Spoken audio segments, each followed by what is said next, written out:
Hi everyone.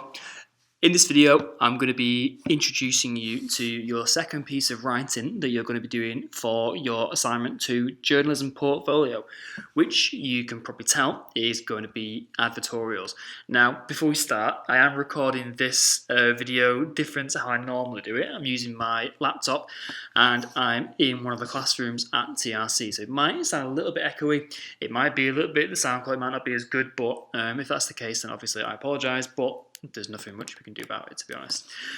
So, basically in this video, I'm going to be introducing you to a style of writing that is called advertorials. Now, it's very likely that you will have seen an advertorial before, but you don't quite know what they are, or you've never really taken that much consideration into what it is you're reading.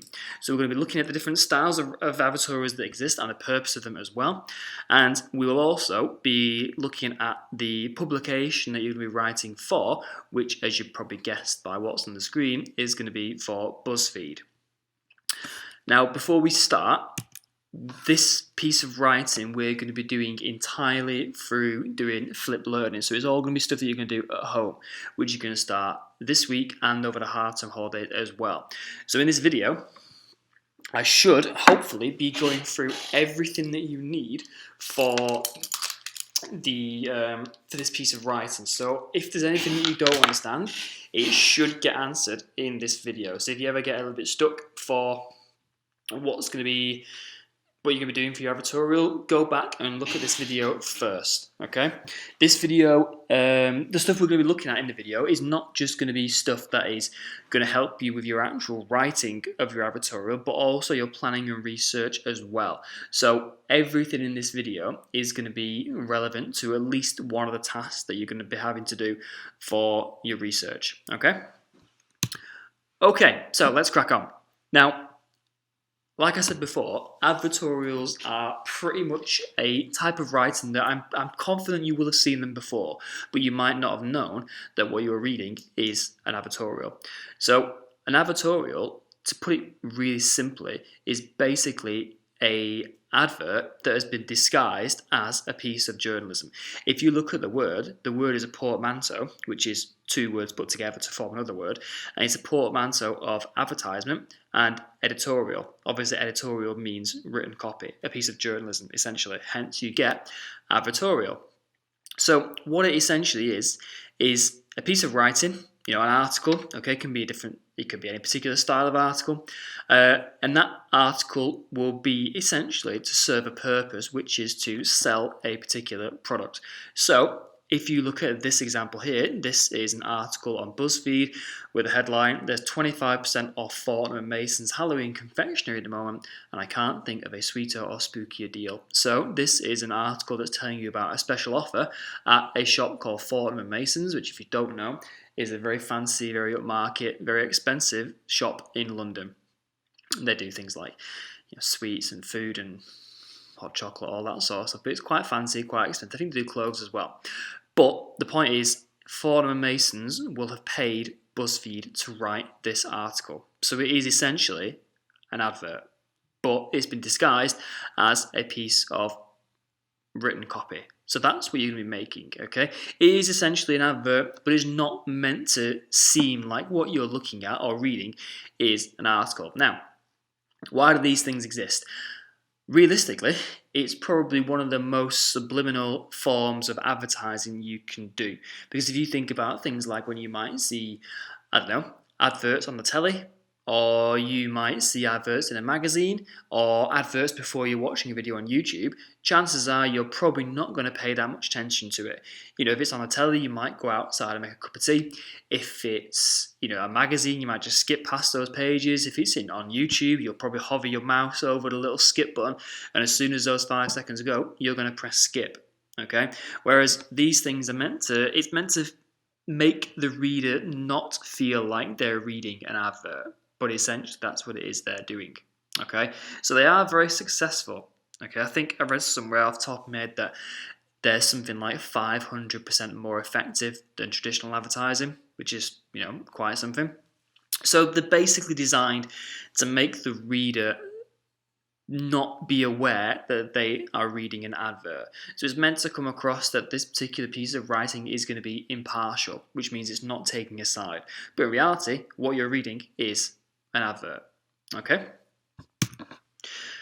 Now obviously the purpose of an advertorial, like I said before, is to make people think they're not reading an advert. So an advertorial will still use all of the very typical conventions that we all know about when it comes to writing their advertorial. So it will still have headlines, it will still have stand first, it will still have hooks, body copies, lead outs, and payoffs, because it's meant to look like an article. So again, if you look at this one here, you've still got a headline, you've still got a bit of a hook there as well, and you've still got a bit of a stand first as well that will lead into the main body. Okay? So you've got all this stuff there to make it still seem like what you're looking at is an article. Okay? So that's really, really important. It's not meant to look like or read like an article.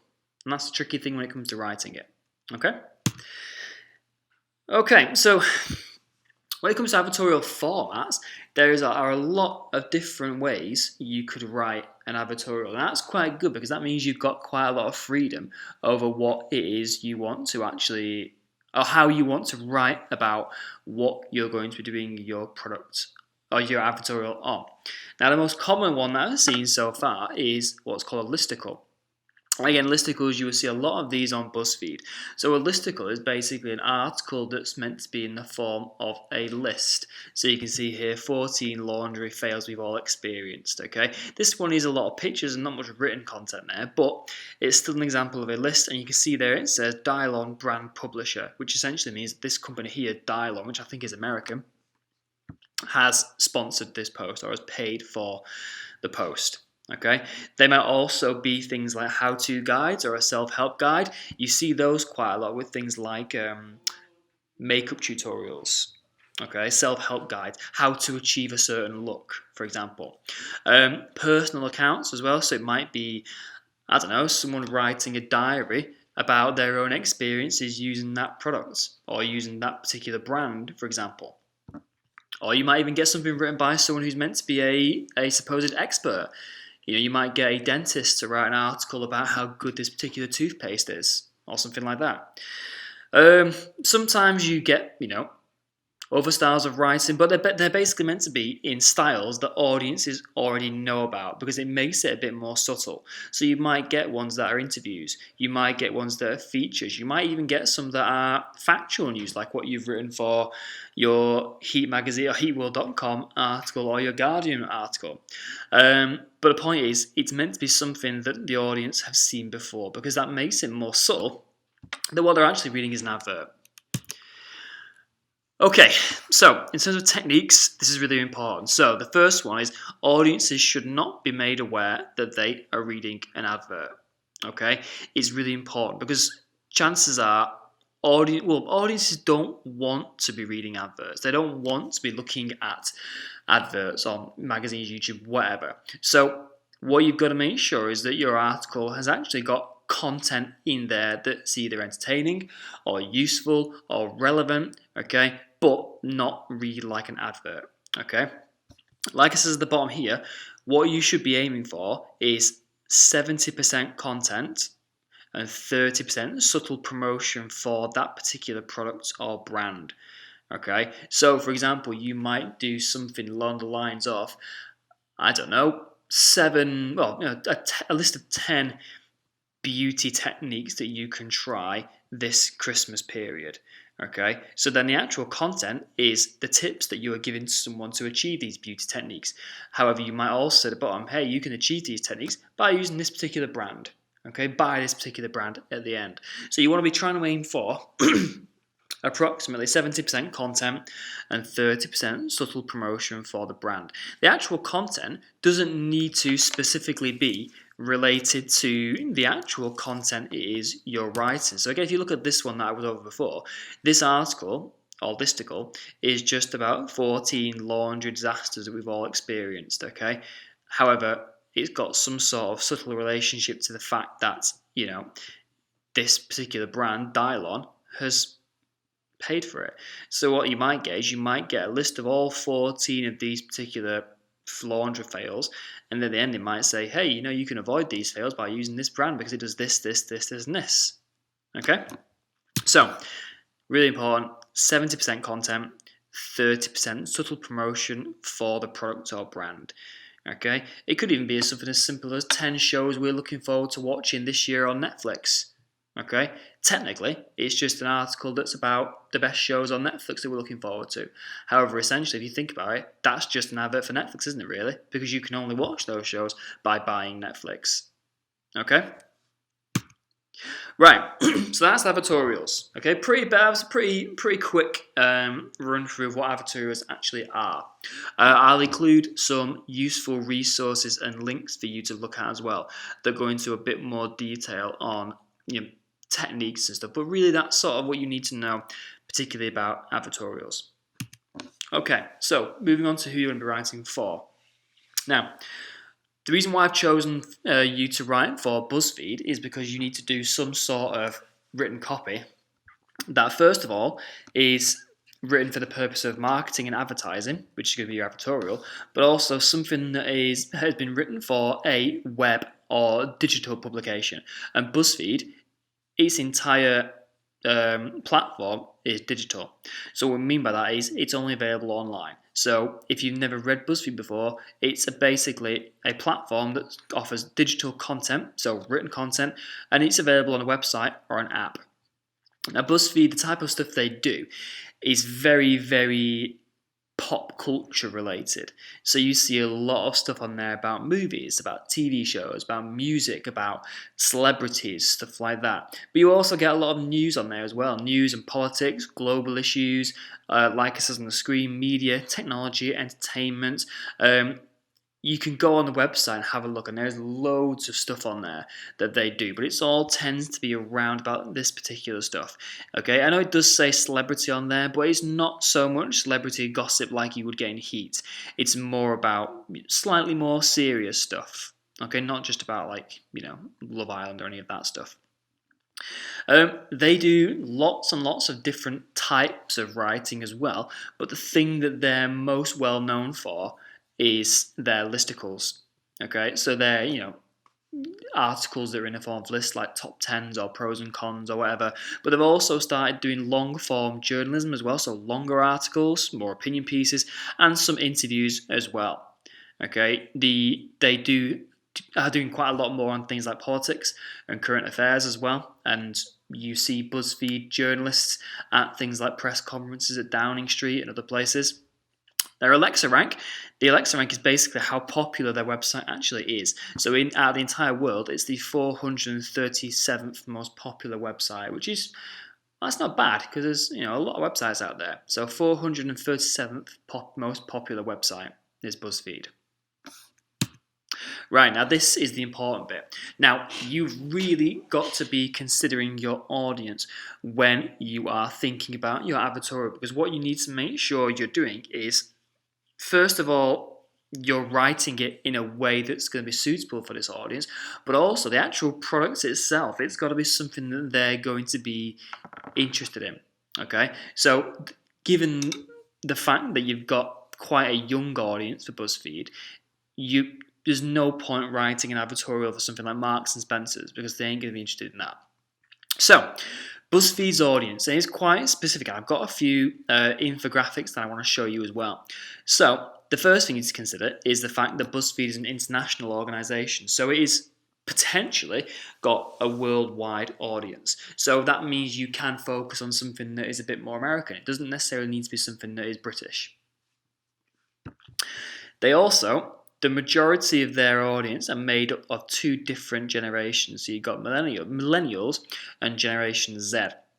If you don't know what these things are, millennials are basically people like my age who grew up around about the turn of the millennium. So I was in my teenage years, 2003 to around about 2008, 2009, give or take. So I'm a millennial. Generation Z is pretty much your generation. Okay, so I've got a few infographics that I've included on the list for you that tells you information about these particular audiences. So there's some really useful information in here.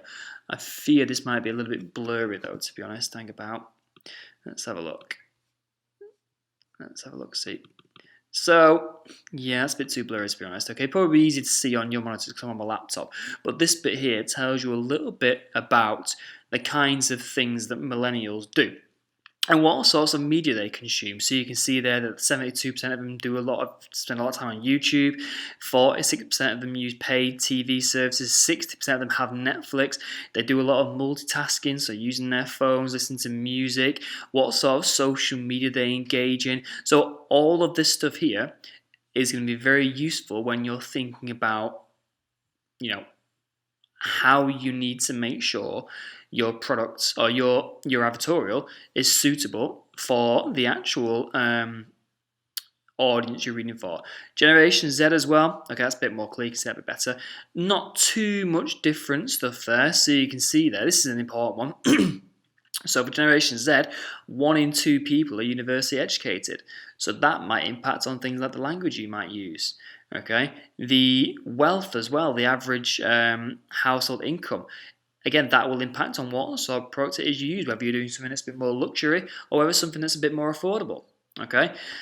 What else have we got there? They use a lot of tech. They do a lot of Google searches, 4 billion views on YouTube a day. So you need to be looking at these and thinking, right, okay, how am I going to write? So what am I going to write about that's going to engage with these sorts of people? Okay, there's a lot of really good information there that you could look at that could help you with this stuff. Okay, yeah, some of the stats in there are more about Americans than they are British, but there's some pretty similar stuff on there. Okay, so Generation Z, people born between 1995 and 2009. It's you guys, essentially, your Generation Z. Yes, there's a lot of good stuff to look at on there for the audience. So BuzzFeed is primarily engaged with millennials and Generation Z. You could pretty much lump that in towards younger people. Okay, now for their audience, there's a lot of argument to say that BuzzFeed has a pretty even audience in terms of gender. However, what I did was I did some digging for some stats from YouGov, and they found some. It's not that one. Let me find it out. They found some pretty interesting statistics. I hate saying that word about the people who are more likely to use BuzzFeed, especially in the UK. So in the UK, you have got finding out, that's where it's gone now. Basically, you've got the idea that it is more likely to be consumed by males than females. Okay, now again, that might impact on, what am I doing here now? There we go. That might impact on what sort of product it is you're writing for. Are you going to write something that's going to be more stereotypically aimed at men or stereotypically aimed at female? Now, to be fair though, 61 to 39 is not that massive of a gender swing, is it really, compared to what? Well, when we looked at Heat magazine, it was 90% female, 10% male. Okay, so realistically, that one's not as much of an issue as the one for Heat World. Now, this one is probably the most important one. BuzzFeed themselves describe themselves as being a left-leaning organisation or a left-leaning company. Now, what that means is, it means they're slightly more biased towards left-wing politics. Now, I'm not expecting you to know that much about left-wing politics other than the stuff that we did for the legal and ethical stuff. However, again, I've got an infographic for you. Now, this infographic is great because it pretty much tells you everything you need to know about people who are considered to be left-wing in terms of their political beliefs. So, if I could work out how to move this thing around. Sorry, it's because I'm using my Mac, I'm not really used to it. So it tells you all this stuff on here about the kinds of people who are more likely to read BuzzFeed. So you can see there's a lot of support for things like gay rights compared to the right wing. There's a lot of things like about same-sex marriage and against anti-war stuff. very open, empathetic, okay, multicultural, inclusive, all that stuff. So you've got all this stuff on here that tells you some of the opinions and beliefs of the people who are more likely to read BuzzFeed. It's all there. So all this stuff is going to be stuff that's going to help you in dissecting who your audience is. It's going to be people who are more likely to think this stuff. Okay, if you wanted to put it really, really simply, it's going to be more likely people who are, pro-Labour, okay, rather than people who are pro-Conservative, which is more right-wing. Okay, so this is pretty much who you're going to be writing for. So there's lots of really useful stuff in there about who your audience actually is. Again, this is more suited to American audiences because you've got like a picture of the White House and stuff there, but it's pretty much the same thing really in terms of, comparing it to, British politics, essentially. Okay, so have a look on there. This is what they mean when they're talking about someone who is left-leaning. Okay, they are sort of more, leaning towards things like gay rights, abortion rights, same-sex marriage, inclusivity, multiculturalism, evolving societies, stuff like that. Okay, more stuff on there. Okay, so use that when you're talking about your audience. They will use BuzzFeed mainly for news, entertainment, and gossip. That's pretty much it, to be honest. Okay, like it says there, refer to the graphics, the infographics, for more detail. They will help you with that stuff. So, here is what you're going to be doing. You've been commissioned to write an advertorial to be used on the BuzzFeed website and app. The advertorial can be on any one product or brand you want, but it must be a product or brand that is relevant to the target audience of BuzzFeed. Okay, so make sure it's something suitable. Now, the reason why I've put any one product or brand is because you do get a lot of advertorials on BuzzFeed that are on multiple different products. So they might do something like, 27 Amazon products that will change your life. Okay, 27 beauty products, and they're all separate ones. Now, they're fine, but because they're focusing on multiple different products and brands, I don't think they're as suitable. So just focus on the one brand. Okay, I don't mind how you approach this article. You can do it as a listicle if you want to. You can do it as a first-person account of you using this product, like a diary or something. I don't really mind. It's completely up to you. But it should be focused on one particular product. It needs to be 500 words in total, approximately, so I'm going to give you 10% either side for that. But what it needs to do is, first of all, it needs to show that you understand the writing style of advertorials. So it needs to read like an actual article, but it also needs to be 70% content, 30% promotional stuff, okay? And the content needs to be something that is like not obviously relevant to what it is you're talking about. Okay, so there should be some sort of connection there. It also needs to understand the writing style of BuzzFeed as well. So it needs to take into account that it has been written in the style of writing that BuzzFeed will use. Now, in terms of the writing style, what you'll find when you do your research, or what you should find, is that the majority of BuzzFeed articles are sort of a little bit halfway between heatworld.com and The Guardian. So it won't be as formal as something like Heat magazine, but it won't be as, I'm going to say, juvenile as something like heatworld.com. So you can see that in this headline here at the moment. Okay, the fact that it uses ATM, it uses slang in there as well. Okay, is something that should tell you a little bit about the writing style. Okay, so it needs to be written in the style of BuzzFeed, but it also needs to show that you understand the audience of BuzzFeed and their needs. So the first thing really you want to be considering is, right, is this product appropriate for them? Is it the kind of thing that they're going to want to read about? Because if you think about it from the point of view of the actual brand you're writing for, you need to make sure that you're putting your advertorial in the place where your audience is likely to read it. If I was trying to flog, I don't know, a a new set of, I don't know, mobility scooters or something like that, I'm not going to put my advertorial in BuzzFeed because chances are most of the people who are reading BuzzFeed are probably not going to need mobility scooters. Okay, so it needs to be, you need to show that you understand the audience, not just in the actual product, but the actual writing style as well. Okay, has it taken into account their education? Has it taken into account their use of vocabulary, their use of slang, all that sort of stuff? Okay, right.